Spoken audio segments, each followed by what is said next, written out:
Bon les meufs, aujourd'hui on va parler d'argent et je sais que rien qu'à ce mot-là, il y en a déjà certaines qui ont déjà fermé leur ordinateur, mais toi, t'es encore là, donc franchement, chapeau, t'as du potentiel. Aujourd'hui, j'ai accompagné plus de 1000 femmes à gagner de l'argent depuis leur téléphone et dans cette vidéo, je vais t'expliquer exactement quel business fonctionne là en 2026 quand tu pars de zéro et au contraire, quel business tu dois absolument éviter si tu veux pas perdre 6 mois de ta vie. Et le truc que personne te dit, c'est que le meilleur business, ça va pas être le même pour tout le monde. Et heureusement, j'ai envie de te dire. C'est pour ça que là, j'ai décidé de te faire vraiment un petit classement où je vais t'expliquer ce que c'est, ce que ça implique, les qualités qu'il faut avoir et tout ça vraiment full transparence sans te vendre du rêve. Et reste bien jusqu'à la fin parce que le numéro 1, j'ai l'impression qu'on n'en parle pas assez en France et c'est la meuf où t'as toute ta place. Bon, rapidement, moi c'est Inès, j'ai 27 ans et j'habite à Bali et ouais, je suis une grosse addict au matcha, ce qui explique là mon énergie à 7h du mat en train de tourner cette vidéo. Sinon, je suis fondatrice de la UGC Academy, la première formation UGC en France où on a eu la chance d'accompagner à travers nos challenges plus de 31 000 femmes. Ouais, donc tu vois, je m'y connais, ouais, honnêtement, sur le sujet. Donc là, let's go, c'est parti, on y va pour ce classement où c'est pas du tout de la théorie, les gars. On commence par la 5e place et je sais que ça va en surprendre plus d'une parce que c'est vraiment le business dont tout le monde parle en ce moment. Et je parle bien du produit digital, tout ce qui est formation, template, e-book. Sur les réseaux, tu as des dizaines de personnes qui te vendent ça vraiment comme le truc ultime en mode non mais meuf, lance ton e-book, comme ça tu feras de l'argent en dormant, c'est le meilleur revenu passif de ta life. Alors oui, le revenu passif, ça existe, mais ce qu'on t'explique pas, c'est que ça arrive après des mois et des années de travail intensif. Là, il faut vraiment travailler comme une folle pendant des mois, pendant des années, avant que ça devienne passif. Et ça, les petits gourous d'Instagram, ils oublient de te le dire. Mais au-delà du travail, pour moi, il y a quelque chose d'encore plus important mais tout le monde oublie en ce moment. Pour lancer un produit digital qui fonctionne, il faut vraiment avoir une vraie raison de le faire. Il faut avoir un why, un pourquoi qui est puissant. Regarde, moi ce qui m'a animée par exemple avec la UGC Academy, c'est pas du tout l'argent au départ. C'est-à-dire que j'avais découvert quelque chose qui n'existait pas en France et au vu de tous les messages que je recevais de girls qui me disaient ok mais comment tu fais pour collaborer avec des marques sans être influenceuse, j'ai eu vraiment ce besoin de transmettre. J'avais un vrai pourquoi en fait derrière tout ça. Je voulais vraiment aider des meufs à monétiser leur passion pour la création de contenu, à être libres. Et tu vois, à l'heure actuelle, la UGC Academy, elle a fêté ses 3 ans là en mars dernier. Et pour moi, c'est exactement la différence qui, en fait, est hyper importante à avoir en tête entre un business qui dure et un business qui va s'essouffler au bout de 3 mois. Alors concrètement, qu'est-ce que ça implique au quotidien? D'abord, première chose, tu vas bien évidemment créer ton produit. Et ça, c'est ce qui va te prendre le plus de temps. Ça va te prendre des semaines, voire des mois, pour trouver vraiment une idée de produit qui correspond à tes compétences, à toi, à ta vision et à ce que tu souhaites transmettre. Ensuite, bien évidemment, il faut faire connaître ce produit. Donc là, il faut vraiment que tu aies une vraie stratégie en termes de communication pour vraiment amener à faire découvrir le produit. Il faut que tu aies une jolie page de vente, il faut que tu communiques absolument sur tes réseaux. Est-ce que tu vas communiquer également en publicité? Vraiment, tu mets tout ça en place. Et surtout, le plus important, c'est que tu vas devoir améliorer ton produit en continu. Peu importe que ce soit une formation, un produit digital, tu dois pouvoir évoluer avec justement le marché. Et c'est ça le plus important. Une formation, par exemple, qui a marché il y a 6 mois, ne marcherait peut-être pas à l'heure actuelle. Il faut toujours se mettre à la page. Il faut toujours se nourrir d'un maximum d'informations, de tendances, de ce genre de choses pour constamment évoluer et innover, proposer de nouvelles choses. Et justement, si on parlait un petit peu des qualités que ça implique pour réussir quand tu lances ton produit digital. Déjà, comme je te le disais auparavant, il faut absolument que tu aies une conviction profonde, un vrai besoin de transmettre, d'aider les personnes. Et ça, c'est vraiment pour moi le plus important. Parce que, en fait, pour moi, même le meilleur produit sur le marché, s'il n'y a pas de conviction profonde derrière, il ne tiendra pas sur la durée. Ensuite, bien évidemment, il faut être à l'aise avec tout ce qui est marketing et la vente parce que c'est là où beaucoup de personnes se perdent, honnêtement. Il faut aussi être très organisé parce que là, tu vas monter vraiment un produit digital en 360. Donc, tu vas gérer le suivi, la création, la communication. Vraiment, tu vas devoir être hyper organisé. Et dernière qualité à avoir en tête, mais si tu t'es lancé dans le monde de l'entrepreneuriat, c'est juste indispensable de l'avoir, c'est savoir faire preuve de patience parce que oui, tout ne viendra pas du jour au lendemain en un claquement de doigts. Ton produit digital ne sera pas le produit digital de l'année en l'espace d'un mois. Non, quand tu te lances dans l'entrepreneuriat, quand tu lances un projet comme ça, il faut savoir faire preuve de patience, faire preuve de persévérance et surtout savoir se remettre en question aussi. Bon, maintenant parlons des avantages. C'est vrai que quand tu as un produit digital qui tourne, ce qui est trop bien, c'est que c'est scalable à l'infini. Une fois que tu l'as vendu à 10 personnes, tu vas pouvoir le vendre à 1000 personnes, à 2000, à 3000, etc. Tu vas pouvoir scaler et ça, c'est vraiment très cool. En plus de ça, en fonction de ce que tu lances, et je dis bien en fonction de ce que tu lances, si c'est une formation, si c'est un produit digital, c'est vrai que les marges, honnêtement, elles peuvent être plus élevées que par exemple même du e-commerce parce que du coup, il n'y a pas le coût des matières premières. Et ça, c'est vrai que c'est plutôt cool aussi. Bon, maintenant qu'on a parlé des qualités, bien évidemment que je vais vous parler des inconvénients.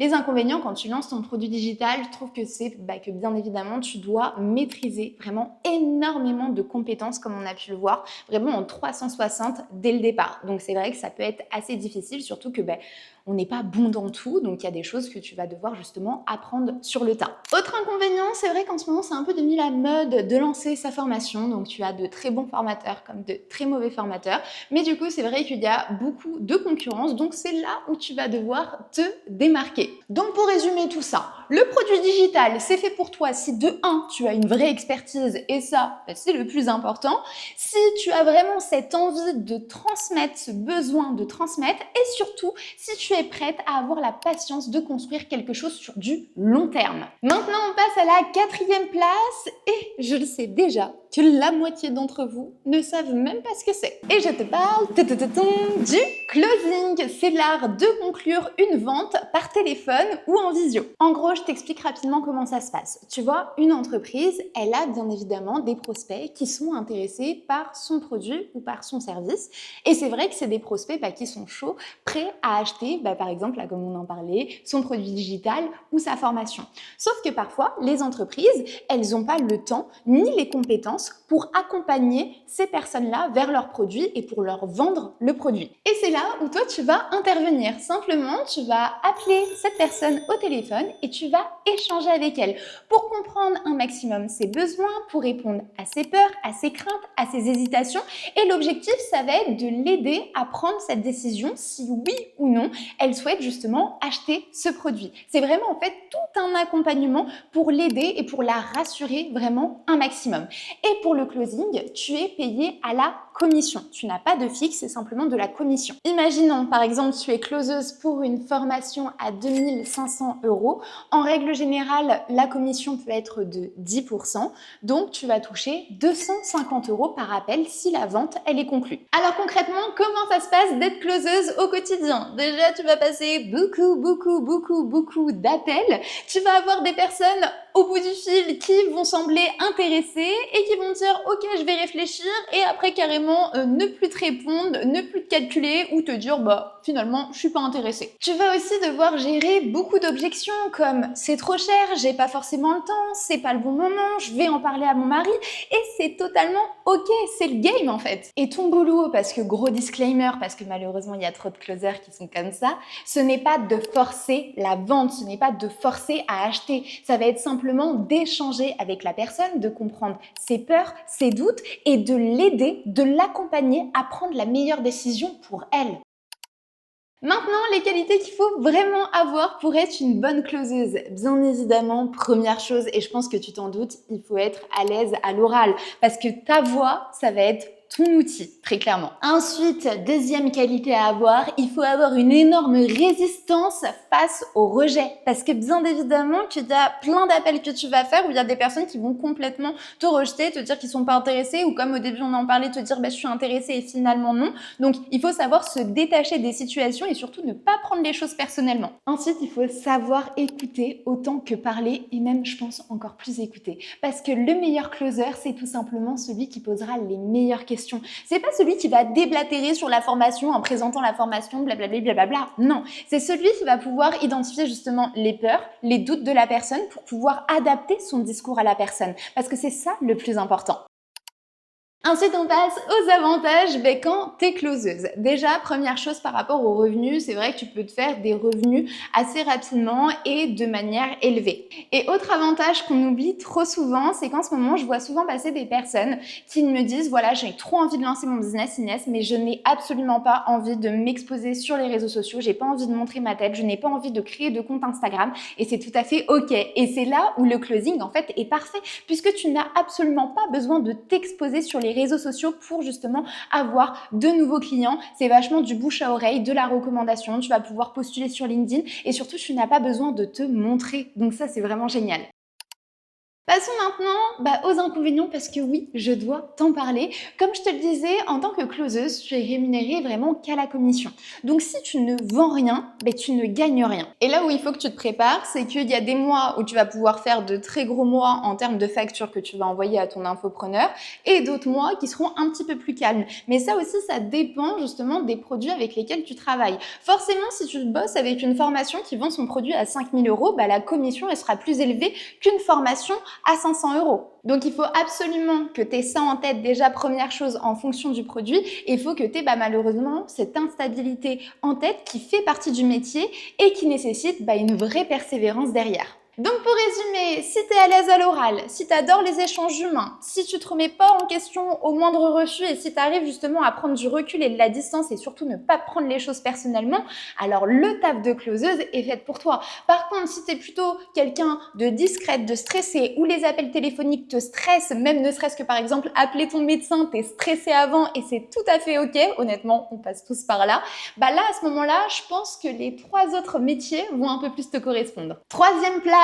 et ça, on n'en parle pas assez, alors qu'en ce moment, je vous jure que c'est une mine d'or. Et je te parle du montage professionnel. Concrètement, c'est quoi? C'est que tu vas proposer tes services en tant que monteuse à des créateurs de contenu, à des entreprises ou à des marques. Concrètement, comment ça se passe? En gros, tu vas avoir par exemple une créatrice de contenu qui va te contacter et qui va t'envoyer tous ses rushs. Les rushs, c'est quoi? C'est des vidéos brutes qui sont non montées. Et toi, l'objectif, ça va être de transformer tous ces rushs en une vidéo finale prête à être publiée. Et l'objectif, ça va être de donner vie à cette vidéo grâce au montage que tu vas pouvoir faire, grâce aux sous-titres que tu vas ajouter, aux transitions, au rythme, à tout ça, à la musique, etc. Et ce qui est dingue, c'est qu'en 2026, là, avec l'explosion de YouTube, des podcasts, les créateurs, ils ont de réels besoins. On n'a jamais eu autant besoin de monteuses à l'heure actuelle. Et je peux vous le dire parce que je suis bien placée. J'ai galéré à trouver une monteuse. Coucou mes bisons qui montent d'ailleurs cette vidéo qui est au top du top. Mais vraiment, je trouve qu'il y a plus de demandes que d'offres. Donc vraiment, tu as toute ta place à faire. Maintenant, on passe aux qualités à avoir pour être monteuse vidéo. Et là, honnêtement, je vais pas te mentir, pour moi, le montage pro, c'est absolument pas fait pour tout le monde. Première qualité indispensable pour moi, si tu n'as pas ça, tu ne peux pas être monteuse vidéo. C'est vraiment, il faut avoir un œil sur tout ce qui est esthétique, mais également sur les rythmes visuels. Nous, ce qu'on attend d'une monteuse, c'est pas une personne qui va juste coller plein de rushs à la suite. Non, c'est une personne qui va se positionner vraiment avec un réel recul, qui va se positionner justement comme nos consommateurs et se dire, ok, qu'est-ce qui me ferait rester justement jusqu'à la fin de cette vidéo? Parce que c'est ça l'objectif. Ensuite, il faut absolument savoir faire preuve de patience, mais également de minutie. Les gars, vous vous rendez pas compte à quel point c'est long de monter, notamment un podcast, des formats longs, une vidéo YouTube. Enfin, c'est quelque chose qui prend énormément de temps. Comme je vous l'ai dit, on n'est pas là pour coller plein de rushs à la suite. C'est vraiment essayer de donner du rythme à la vidéo, de dérocher, parce que parfois tu parles pendant 1000 ans, comme là je suis actuellement en train de le faire, et il y a des parties justement à cutter, donc il faut cutter au bon moment, il faut rajouter du rythme, il faut rajouter des visuels. Enfin, ça ça prend énormément de temps, le montage. Et dernière qualité à avoir pour moi, il faut bien évidemment aimer la technique parce que le montage vidéo, ça s'apprend. Il y a énormément de compétences à avoir, même au niveau des logiciels. Et surtout, il faut toujours être à la page des dernières tendances. C'est un petit peu comme quand tu es créateur de contenu, c'est un petit peu pareil pour les monteuses vidéo. Pour moi, il faut absolument être à la page de chaque tendance, de chaque nouveauté pour pouvoir proposer des formats qui sont adaptés. Ensuite, maintenant, on passe aux vrais avantages. Comme je te le disais, la demande, elle est énorme, meuf. Vraiment, tu te rends pas compte de toutes les entreprises, toutes les marques, tous les créateurs de contenu qui recherchent actuellement des monteuses vidéo. Donc vraiment, n'hésite pas. Si là, tu as toutes les qualités que je t'ai dit là un peu plus au-dessus, etc., mais lance-toi, meuf. On parle ensuite un petit peu de money. C'est vrai que les revenus peuvent être hyper intéressants. Il me semble que tu peux facturer entre 150 et 600 € pour une vidéo, voire plus, en fonction de la complexité de la vidéo. Et plus bien évidemment tu vas augmenter en compétences, plus tu vas augmenter tes tarifs après par la suite. Et big avantage, parce qu'en ce moment j'en rencontre beaucoup là sur Bali, c'est que tu peux vraiment travailler de n'importe où dans le monde et à ton rythme. Vraiment, ça c'est énorme. On passe maintenant aux vrais inconvénients, parce que oui, il y en a. Déjà pour moi, ça demande un réel apprentissage technique, que ce soit au niveau de tous les logiciels, de toutes les choses justement à mettre en place pour pouvoir bien monter une vidéo. Il y a énormément de choses à faire avant de se lancer, d'avoir ses premiers clients et de facturer surtout correctement. Parce que forcément, les marques, les entreprises, les créateurs de contenu, elles attendent que tu sois directement opérationnel justement là-dessus. Donc c'est vrai qu'il va falloir justement apprendre énormément de choses. Donc que ce soit d'abord en montant tes propres vidéos pour alimenter ton portfolio et après justement tu pourras proposer tes services. Et dernier petit inconvénient, moi personnellement je sais que je ne pourrais pas le faire parce que je suis littéralement TDAH, donc je n'arrive pas à me concentrer. C'est que je trouve qu'il faut avoir un niveau de concentration qui est extrême. Quand tu es focus vraiment genre juste avec ton ordi pendant des heures et des heures sur une seule vidéo, très clairement, je ne sais pas comment vous faites. Je ne sais pas comment vous faites, mais merci d'être là parce que sans vous, par exemple, cette vidéo YouTube n'existerait pas. Donc pour résumer, le montage vidéo, c'est fait pour toi si tu as l'œil vraiment esthétique au niveau des rythmes, au niveau de tout ça, si tu es patiente et minutieuse, si également tu as une vraie passion bien évidemment pour la vidéo, pour tout ce qui est storytelling visuel, parce que finalement, ok, le montage vidéo, comme je te l'ai dit, moi l'objectif c'est pas de te vendre du rêve, c'est vraiment de t'expliquer vraiment de A à Z comment ça peut se passer. Et là, c'est vrai que le montage pro, ça met du temps à démarrer, mais après tu peux très clairement construire un business qui est rentable sur le long terme et surtout qui est scalable après par la suite. Bon, on passe maintenant à la deuxième place de ce classement et honnêtement, je pense que vous le connaissez tous. Et je parle bien évidemment du community management, donc c'est-à-dire gérer les réseaux sociaux d'une marque, d'entrepreneurs ou encore de créateurs de contenu. Donc tu vas créer du contenu pour eux, rédiger les légendes, planifier les posts, analyser les statistiques, faire les calendriers édito, animer la communauté, répondre aux commentaires. Bref, en gros, c'est tout ce que tu fais déjà pour ton propre compte Instagram. Là, l'objectif, c'est de le faire pour le compte de quelqu'un d'autre et en plus, t'es payé pour ça. Je sais pas, meuf, t'as déjà vu l'Instagram du boucher de ton quartier? On est d'accord? Il a besoin de toi? Ou hier soir, là, t'as scrollé pendant 3 heures là sur Instagram. Félicitations, en fait, t'as fait de la veille, mais sans être rémunéré, mais t'inquiète, on va arranger ça. Bon, blague à part, le métier de community manager, c'est bien évidemment un vrai métier et en ce moment, il y a énormément de demandes également sur le marché. Mais c'est vrai que pour le coup, il y a aussi beaucoup d'offres si je suis 100% transparente avec vous. Et ce qu'on ne dit jamais, c'est que c'est vraiment un métier où tu dois être force de proposition. C'est-à-dire qu'un client, il va jamais arriver en te disant quoi poster exactement.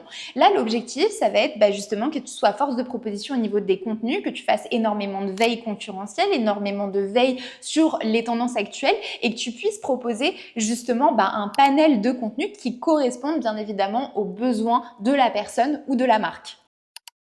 Donc pour moi, les qualités indispensables à avoir, c'est déjà d'être curieuse et créative. Pour moi, tu dois toujours être à l'affût des dernières tendances pour trouver un maximum d'idées, de contenu, de vraiment te nourrir d'un maximum de choses, de ce qui se se passe actuellement sur les réseaux. Ensuite, il faut savoir bien évidemment écrire, mais également communiquer. Très clairement, meuf, si t'aimes pas écrire, ne fais pas le travail de CM parce que c'est énormément de rédaction. Même derrière des face cam, il y a des scripts bien évidemment à écrire, derrière des voix off, que ce soit les légendes, que ce soit même les posts carousel, c'est énormément de rédaction. Et dernière chose, il faut absolument que tu sois hyper organisé. Parce que là, tu vas jongler entre plusieurs clients. Donc du coup, il va vraiment falloir que tu sois hyper organisé. Les vrais avantages, si tu souhaites devenir community manager, c'est que je trouve que tu peux commencer sans capital et sans réellement avoir énormément d'expérience. C'est vrai qu'il y a pas mal de choses que tu vas pouvoir apprendre sur le tas. Après, comme on l'a vu justement au préalable, il y a quand même des qualités à avoir. En plus de ça, je trouve que tu peux vite avoir un revenu qui est stable. Tu peux vraiment avoir cette stabilité, contrairement au closing par exemple, qui te permet d'avoir un revenu chaque mois. Et honnêtement, c'est là où il va bien falloir justement fixer ses tarifs. Et le gros avantage vraiment qui est énorme, c'est que en fait tu peux travailler depuis ton ordinateur, depuis ton téléphone, donc n'importe où dans le monde. À partir du moment où tu as de la Wi-Fi, où tu as ton tel et ton ordi, c'est good. Peu importe que tu sois aux Philippines, aux Bahamas, aux États-Unis, tu peux travailler de n'importe où. Ensuite, on passe bien évidemment aux inconvénients, parce que oui, sinon ce serait pas drôle. En tant que community manager, c'est vrai que tu vends ton temps. Si tu ne travailles pas, tu ne gagnes pas, comme beaucoup de métiers, honnêtement. Mais c'est ce qui se différencie également, par exemple, du produit digital, où tu peux avoir un revenu qui est passif. Deuxième inconvénient, et ça, je l'ai beaucoup remarqué, j'ai pu échanger avec d'autres CM également, c'est le fait de trouver ses premiers clients. Là, il faut faire preuve de persévérance, parce que c'est pas facile dans les débuts de se faire un nom. Après, vous allez voir que c'est vachement aussi de bouche à oreille. Moi, je sais que par exemple, ma community manager, on me l'avait justement recommandé d'une personne. Je l'avais pas trouvé via les réseaux sociaux. Et après, par la suite, je l'ai moi-même recommandé. Donc après, en fait, une fois que vous êtes dans les petits papiers, c'est bon, vous allez pouvoir avoir un tas de recommandations. Et le troisième inconvénient, et ça, je sais que les CM, vous allez me dire, mais ouais, Inès, t'as grave raison. C'est qu'en gérant, en fait, les réseaux sociaux d'autres personnes, du coup, en fait, tu abandonnes complètement tes propres réseaux sociaux parce que tu es tellement épuisé, fatigué de devoir justement gérer les réseaux sociaux justement de tes clients, tu es tellement à 300% que toi, quand tu arrives sur tes réseaux, tu es en mode bon, la flemme. Comme on dit, c'est le cordonnier le plus mal chaussé. Donc pour résumer, tu es faite pour être community manager si bien évidemment tu aimes les réseaux sociaux, parce que ça c'est quand même le principal, si tu es créative, hyper importante, si tu aimes aussi écrire, et pour terminer, si tu es bien évidemment curieuse de nature pour être toujours à l'affût des dernières tendances. Et c'est bientôt de la fin de ce classement. Maintenant on passe au numéro uno, celui que j'attendais trop avec impatience de vous présenter. Et je parle bien évidemment de l'UGC, User Generated Content. Non les meufs, je ne parle pas d'UGC, de cinéma. C'est juste 3 petits mots qui peuvent être compliqués à comprendre, mais tu vas voir en vrai, c'est hyper simple. Concrètement, c'est quoi? Je t'explique. Mise en situation. Une marque, par exemple, elle a le lancement d'un nouveau produit. Elle souhaite le mettre en avant sur ses réseaux sociaux. Sauf que, voilà, c'est vrai que en 2026, les influenceurs, il y a des gros problèmes au niveau de la confiance. Ça ne fonctionne plus comme avant et ça coûte très cher. Les agences de publicité, pareil, ça coûte extrêmement cher de faire des vidéos hyper esthétiques où les gens en plus ne s'identifient plus du tout. Donc du coup, elles font appel à des créatrices de contenu comme toi ou comme moi, qui sont des meufs lambda, qui vont créer du contenu depuis leur salon, depuis leur chambre, avec les produits justement de la marque, et vont créer justement des contenus qui sont hyper naturels, auxquels leurs consommateurs peuvent s'identifier. Et ces vidéos, elles vont les utiliser sur leurs réseaux sociaux, sur leur propre publicité, sur leur site internet, et à aucun moment elle va te dire ok meuf, tu dois poster sur tes propres réseaux, parce que c'est pas ce qu'elle recherche. Elle ne recherche pas ta communauté, ce qu'elle recherche c'est juste que tu leur produises du contenu qui est professionnel, qui est authentique, qui est créatif et qui correspond surtout aux besoins de la marque. Et en 2026, toutes les marques s'arrachent des créatrices de contenu UGC, que ce soit Burger King, que ce soit Transavia, que ce soit Mixa, que ce soit Benefit. Vous voyez, c'est tout un panel de marques qui sont dans des niches mais complètement différentes. Et aujourd'hui, les marques utilisent des créatrices de contenu UGC parce que très clairement, en 2026, les consommateurs, ils en peuvent plus des publicités froides, hyper parfaites. Ce qu'ils veulent, c'est tout simplement des personnes auxquelles elles peuvent s'identifier pour justement pouvoir faire confiance sur l'utilisation de ce produit. Et ça, les marques, elles ont compris que grâce à la création de contenu UGC, elles vendent beaucoup plus. Et donc, la demande, elle est hyper élevée. Et là, comme c'est un tout nouveau métier, c'est très clairement en train d'exploser. Et je te le répète, mais la marque, elle s'en fiche que tu aies 20 320 abonnés. C'est pas ce qui l'importe, ta communauté. Ce qui l'importe, c'est que tu es à même de créer du contenu pour sa marque. En gros, elle t'envoie le produit, toi tu filmes, tu crées du contenu, tu lui envoies la vidéo et ensuite elle le poste sur ses réseaux et toi, t'es payé. Et là, si t'es en train de te dire non mais en fait c'est trop beau pour être vrai, jamais tu peux collaborer avec des marques sans être influenceuse, sans avoir besoin de communauté, bla bla bla, tiens, j'arrête de parler, je vais juste te montrer. Cette année-là, on est en juillet, là je compte jusqu'à juin et j'ai déjà fait 20 000. Waouh, à la moitié de l'année. Voilà. Là, ça fait même pas 2 mois que je me suis officiellement lancée et je collabore avec Jiffy et Normal. Au total, j'ai encaissé 795 € et avec tous les paiements qui vont encore passer, tout ce que j'ai facturé, on est entre 2500 et 3000 €. La plus belle victoire, c'était le jour du challenge quand on m'a demandé d'écrire les marques que je voulais. La première marque qui était sortie, en tout cas dans les 3 premières, c'était Little Frimousse. Et il y a un mois, ils m'ont carrément envoyé une commande sans message. Hop, on veut 2 vidéos UGC. Le carton était énorme. J'ai reçu 6 produits, 2 capes de bain, hyper douces, hyper grandes. J'étais choquée. C'est-à-dire que je pense que c'est un complément de revenu du coup en parallèle de tes études, c'est ça? C'est un complément, oui et non, parce que je trouve que je gagne. Par exemple, le mois dernier, j'ai fait 3 000 € de chiffre d'affaires, alors que je suis étudiante. Et non. Bon, maintenant que tu as vu ça et que tu as vu que concrètement, ouais, c'est possible, on va passer aux qualités à avoir pour être une bonne créatrice de contenu UGC.